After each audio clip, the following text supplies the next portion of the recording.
Milk powder വെച്ച് mango shake ഉണ്ടാക്കിയാലോ. മാങ്ങ, പഞ്ചസാര 4 സ്പൂൺ ഇട്ട്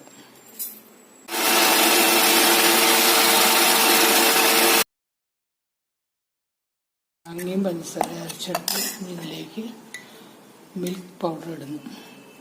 ഒരു 3 സ്പൂൺ. ഐസ് മിൽക്കിന് പകരം മിൽക്ക് പൗഡർ ഇട്ട് മിക്സിയിൽ അടിച്ചെടുക്കണം.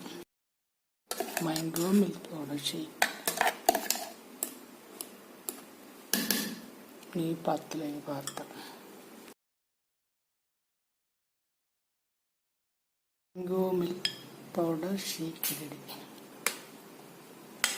തണുപ്പിച്ചാൽ ഐസ്ക്രീം പോലെ മാംഗോ ഐസ്ക്രീം.